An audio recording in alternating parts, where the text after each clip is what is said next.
Welcome to my channel. Today we are going to discuss about the objective type question and answer from the unit fourth unit of the discrete time signal processing or DSP. That fourth unit, it is a finite word length effect. Okay, so in that the first video from the topic A to D converter, D to A converter, and from quantizer we are going to discuss about the questions. Okay, so A to D means analog to digital converter, D to A means digital to analog converter, and a quantizer. So in order to construct the digital signal processing or the DSP system, so we needed A to D converter, D to A converter, and quantizer, encoder, etc. Okay, so we will see the question corresponding to that topic.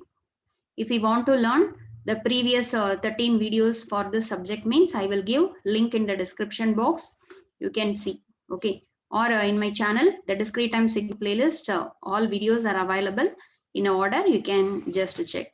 Okay, and if we want to study the SS signals and system MCQ, so in my channel, in signals and system playlist, the videos are there. Okay, the MCQ videos as well as all topic videos are the 5 unit videos are there, so you can go and see. Okay, thank you. So the first question, you see the interface between an analog signal and a digital processor is dash. D to A converter, A to D converter, modulator, and demodulator. So the interface between analog signal and digital processor is A to D converter. That is, in order to that is the digital processor, it can't process the analog signal. So first analog signal, it is given to A to D converter in order to convert into digital. So that a digital signal is applied to digital processor. So the interface between the our analog signal and digital processor is A to D converter. Okay. Then the next question, the speech signal is obtained after dash. Okay. So in digital signal processing, after processing the signal, the speech signal, okay, the resultant output. So that output is obtained after analog to digital conversion, digital to analog conversion, modulation, quantization, digital to analog conversion. So in receiver section, the last section, it's a digital to in receiver side, we have to convert the received digital signal into again analog. So the speech signal is obtained after digital to analog conversion. The next one, the telegraph signals are examples of digital signal, analog signal, impulse signal, pulse train. The telegraph signal are examples of digital signal. Okay. Then the next one, as compared to analog system, the digital processing of signals allow first one, programmable operation, second one, flexibility in the system design, third one, cheaper system, fourth one, more reliability. Okay, so as compared to analog system, the digital processing of signals allow which one? Okay, so in this four, which one is correct means all four is correct. Okay, the digital processing allows the programmable operation, cheaper, more reliability, and the flexibility in the system design. Then the next question, the Nyquist theorem for sampling. Okay, so in order to convert the continuous time signal into discrete signal, we are using the process, it is called as sampling. So in order to perform the sampling, that sampling must obey the theorem, it is called as a very important theorem in communication theory, it's a Nyquist theorem. So the Nyquist theorem for sampling relates the condition in time domain and frequency domain, helps in quantization, limits the bandwidth requirement, gives the spectrum of the signal. So which one is correct means the 1 and 3 is a correct. That is, it relates the condition in time domain and frequency domain, and it limits the bandwidth requirement. So according to the Nyquist theorem, if you want to perform the sampling and the reconstruction process effectively, we have to take samples. We have to select the sampling frequency fs. It should be greater than or equal to twice the maximum frequency of our information signal or message signal. Okay, so that's why it limits the bandwidth requirement. Then the next thing, when a frequency band is selected, we can specify the sampling rate and the characteristics of the pre-filter which is also known as dash filter. Okay, when the frequency band is selected, we can specify the sampling rate and the characteristics of pre-filter, which is also known as dash. It's an anti-aliasing filter. So before performing the sampling process, first the input signal is passed via one low pass filter. That pre-filter, it is called as a anti-aliasing filter. Okay. Then the next thing, what are the main characteristics of anti-aliasing filter? Okay, what are the characteristics of anti-aliasing filter?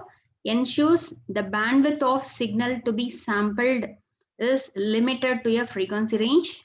To limit the additive, noise spectrum, and other interference which corrupts the signal, all of the mention, none of the mention. Okay, so all of the mention, both is correct.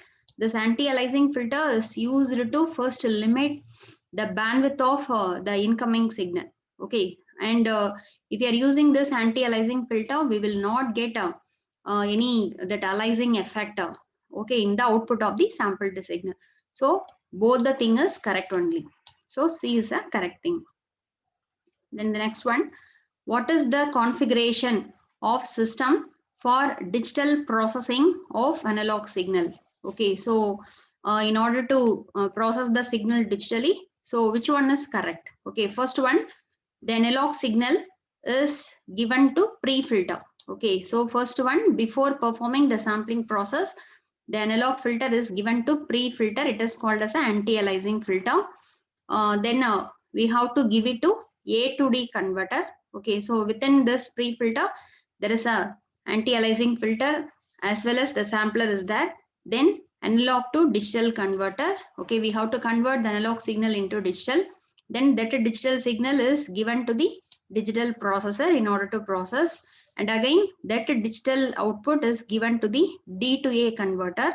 Okay, then after that, finally, post filter, that is in order to convert the analog, in order to convert the desired signal, we will get the post filter. Okay, in order to avoid the noise, in order to eliminate the noise signal, the finally we have to use one low pass filter, that is called as a post filter. So this B is the correct thing. Okay, this is the correct way of processing analog signal in a digital in DSP. The next one, which of the following should be done in order to convert a continuous time signal into discrete time signal? So already you know this question, we studied in signals and system.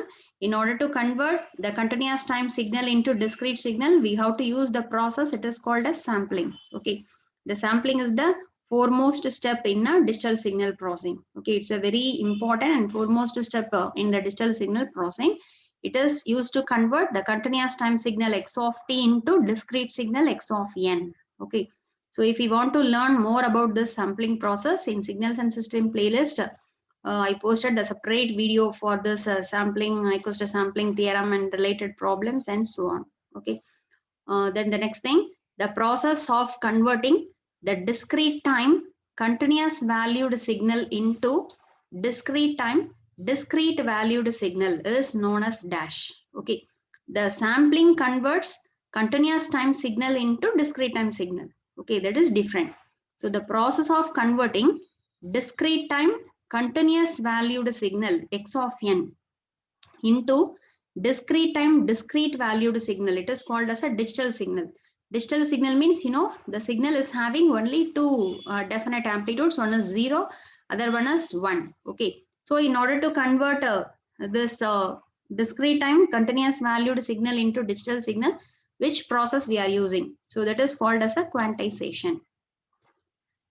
The next thing, the difference between unquantized input x of n and quantized output x q of n is known as dash. Okay, in a quantization, for quantization, we are applying the unquantized input x of n, and the quantized output, it is referred to as x q of n.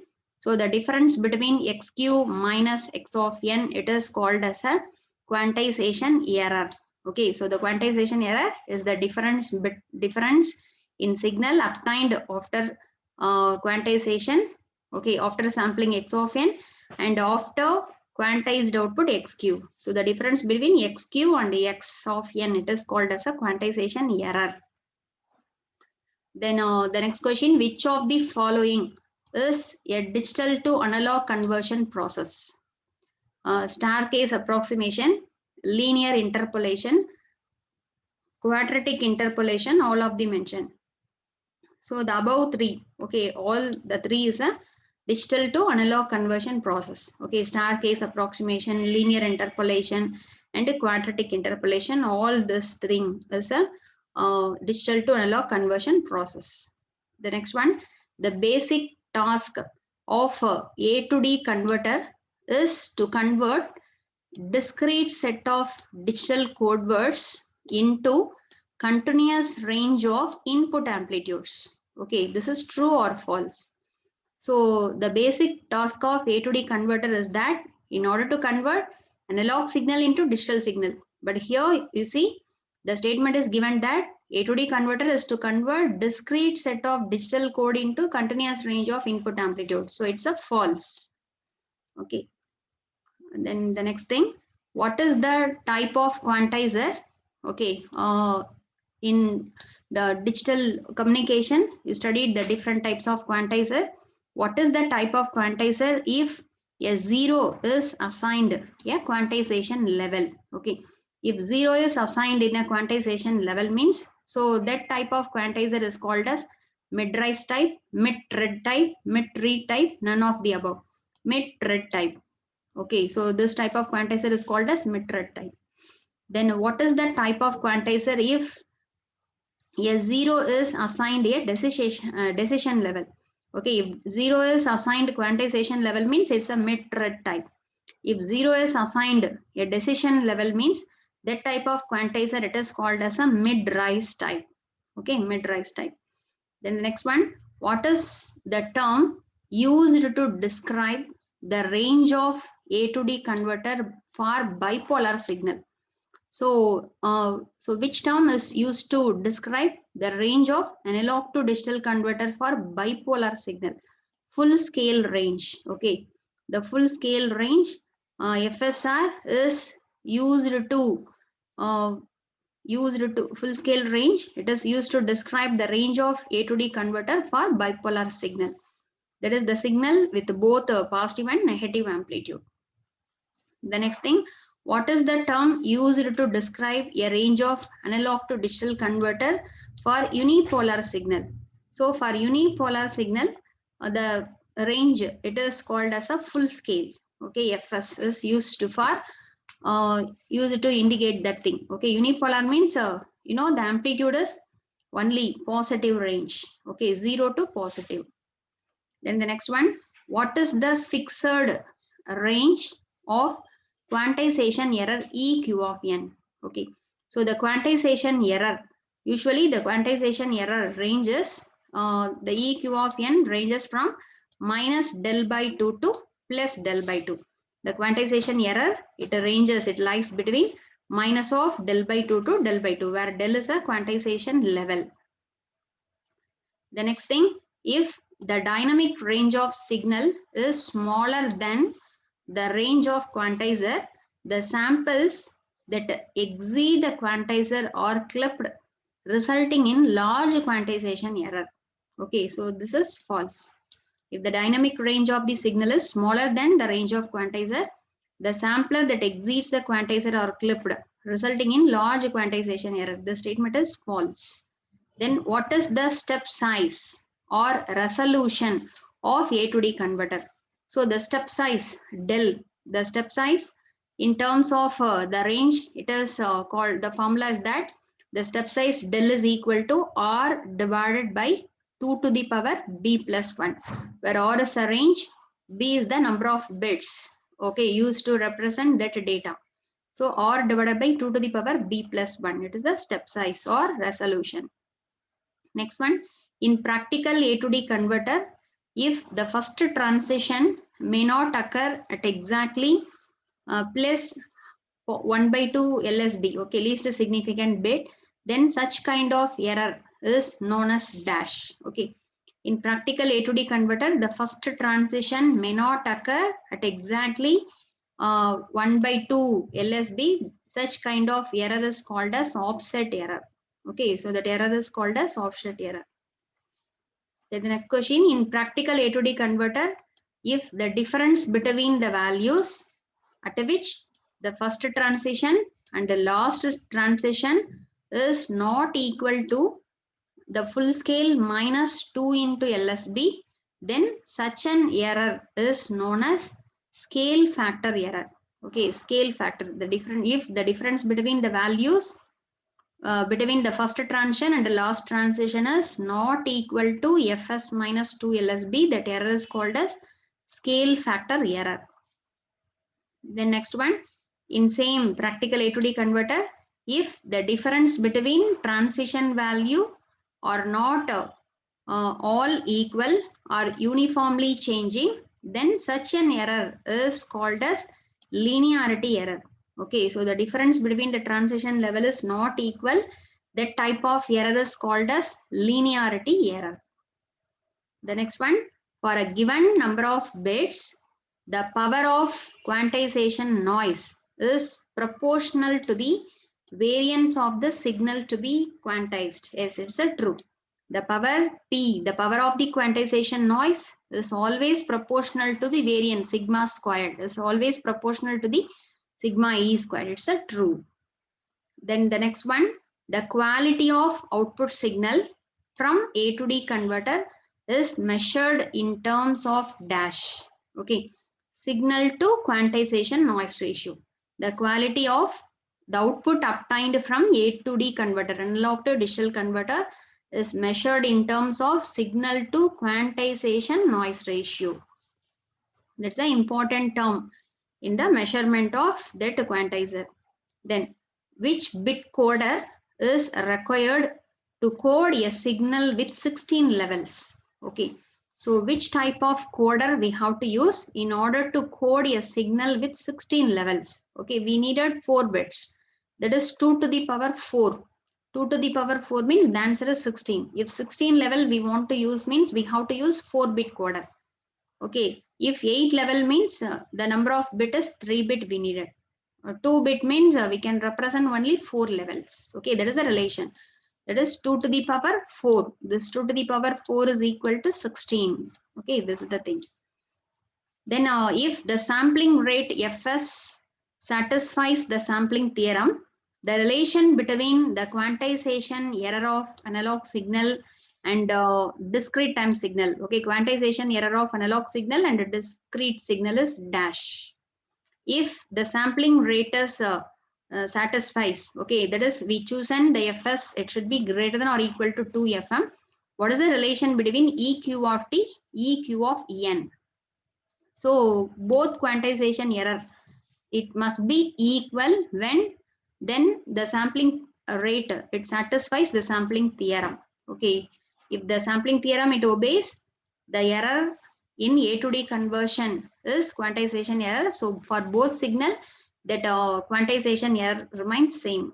Okay, the next one, if the input analog signal is within the range of quantizer, the quantization error EQ of n is bounded in magnitude and the resulting error is called dash. If the quantization error value, the modulus of EQ of n is less than lambda by 2 means, so that resulting error, it is called as a granular noise. Okay, granular noise. So we studied the granular noise and that overload noise in that DM, okay, delta modulation.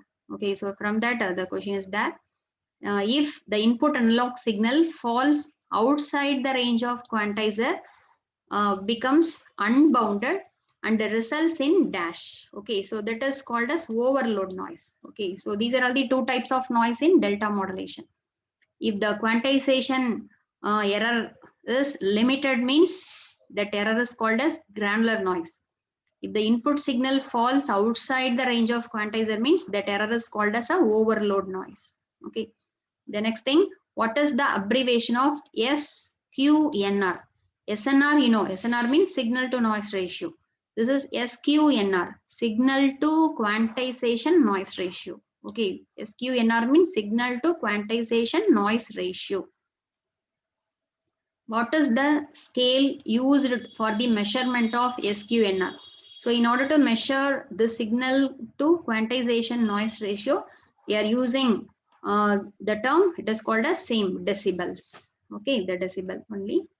Then the next one, what is the expression for SQNR? Okay, signal to quantization noise ratio formula, which can be expressed in a logarithmic scale. Okay, so the signal to quantization noise ratio, it is nothing but it's a ratio of signal power to the quantization noise power. Signal power to the quantization noise power. If we want to express in logarithmic scale means it's a 10 log of Px divided by Pn, where Px is a signal power, Pn is the quantization noise power. Okay, with the log to the power base 10. So this the first one A is a correct thing. 10 log of Px divided by Pn. Px is the input signal power, Pn is the quantization noise power. In the equation SQNR equal to 10 log Px by Pn, what are the terms Px and Pn are called? Okay, the Px is nothing but signal power. Pn is nothing but quantization noise power. So you see, B is the correct answer. Signal power, Px is nothing but signal power. Pn is nothing but power of the quantization noise.